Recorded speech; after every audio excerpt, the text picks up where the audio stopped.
Ah oui, j'ai remarqué, j'étais le don. Amen. Amen. Moi, quand j'ai commencé à prêcher, plusieurs personnes m'ont dit non, toi tu es un pasteur. Toi tu es pasteur. J'ai dit non, je ne suis pas pasteur. Moi je ne suis pas pasteur, je suis prédicateur tout court. Voilà. Mais un jour, une folle qui là-haut, elle est venue comme ça devant l'église. La sac, elle est dans le côté, elle ne sait pas quoi là. Elle voulait monter avec tous ces bagages qu'elle avait là, les saletés là de l'église. Les huissiers l'ont empêché. Je venais comme ça. Il m'a regardé, dit, voici le pasteur, il est là. Les huissiers m'ont regardé. Je vous dis, voici le pasteur. J'étais leur frère, un prédicateur, mais une folle m'a dit, voici le pasteur. Amen. Dites Amen. Amen. Dites Amen. Donc d'une manière ou d'une autre, Dieu va toujours faire que tu connaisses ton don. Amen. Les frères m'ont dit ça, j'ai boudé. Les gens m'ont dit, mais une folle m'a dit ça. Amen. Un jour, je suis parti chez la couturière pour prendre ma femme qui faisait les habits là-bas. Arrivé là-bas, cette couturière, elle a un don. C'est pas don, c'est pas des coco-quoi là, comme ce sont des illuminations. Je suis parti m'asseoir. Ma femme a fini de coudre les habits, on est parti. Quand je sors, ma femme reste. La couturière appelle ma femme et dit que ton mari c'est un pasteur. Bon, ma femme dit, il m'a sauvé dans les oreilles. Parce que je trouve que le travail le plus difficile, c'est être pasteur. Vous savez comment je souffre? Frère, je souffre. Je ne sais pas pourquoi je ne maigris pas. Amen. Quand une âme n'est pas à sa place, le berger doit sentir quelque chose. Amen. Parce que le cœur d'un berger, il peut laisser les 99 pour aller chercher seulement une brebis qui est égarée là-bas. Le cœur d'un berger, c'est ça. Amen. Voilà pourquoi tu vois que toi, quand je ne te vois pas dans ton poste de devoir, il faut que j'appelle, il faut que je sache pourquoi. Amen. Tu n'es pas à ton poste. Amen. Et c'est comme ça qu'après, maintenant, je souffre. Je dors mal. Quand je me réveille, la tête chauffe. Et la tête chauffe là, c'est pas oh, je n'ai pas mangé, non, il y a à manger. C'est parce que toi, tu n'es pas à ta place. Amen. Et tu vois qu'il n'y a que toi que je pense, Seigneur, cette soeur, Seigneur, ce frère. Et je prie. Quand je te vois maintenant te rétablir dans ta voie normale de Seigneur, mon cœur est maintenant en paix. Amen. C'est comme ça que je ressens. Je vous dis la vérité.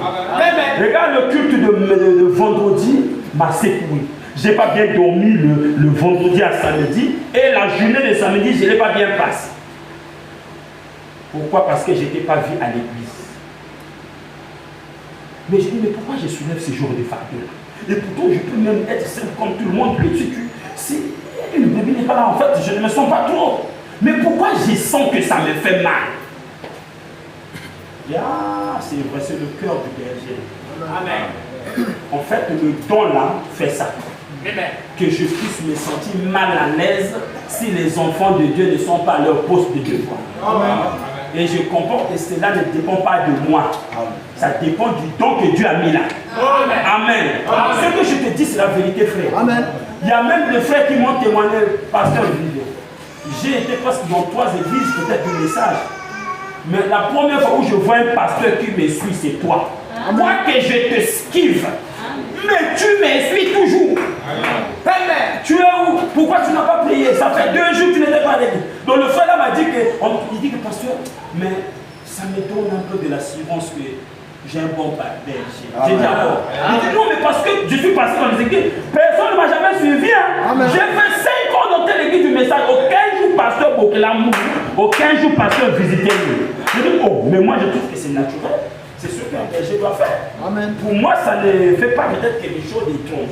Il dit non, mais chez moi, ça fait étrange parce que j'ai déjà prié dans le message pendant plusieurs temps. Mais toi, tu nous suis. Amen. Déjà, je comprends, c'est le cœur du berger. Amen. Parce que si j'étais peut-être un évangéliste, parfois je ne devais pas avoir toutes ces vertus-là. Mais or, pour le pasteur, c'est lui qui se met au milieu entre 2 familles pour les ramener en paix. Amen. Dis Amen, mon Dieu. Amen. Que Dieu te donne le don à laquelle tu dois le servir bien. Amen. Et ne reste pas là où n'est pas ta place. Amen. Sois à ta propre place. Amen. Amen. Vous voyez que le roi Ozias a quitté le trône pour devenir sacrificateur. Mais Dieu l'avait frappé de la lèvre. Dieu avait dit, toi tu es le roi, reste là. En étant roi, tu peux soutenir mon œuvre. Mais ne sois pas sacrificateur parce que le rôle là, ce n'est pas pour toi. Il y a des gens qui sont là pour ce rôle. Vous avez compris? Ne sois pas aussi prophétiseur si tu n'as pas le don. Ne fonde pas de prophétie s'il n'y a pas le don. La Bible dit, le prophète est dit.